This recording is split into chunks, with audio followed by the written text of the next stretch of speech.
If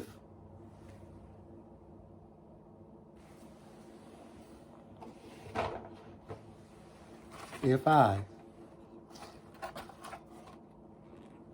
am wrong, if I am wrong,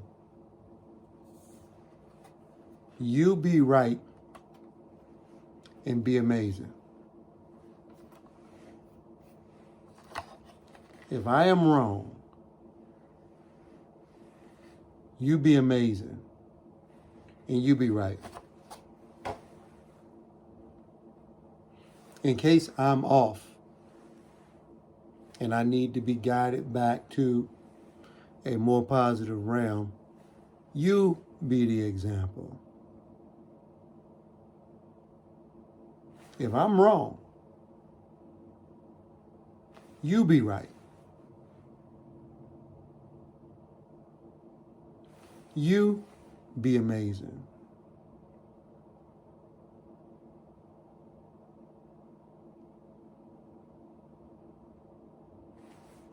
It's really not that difficult. If I'm not correct with anything that I am saying, if I appear to be negative, I keep talking about a hiccup in these conversations because there's a flaw.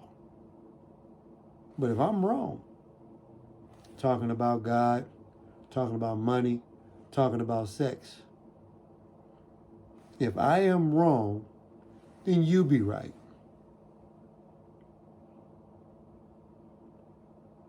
You be amazing. Love y'all.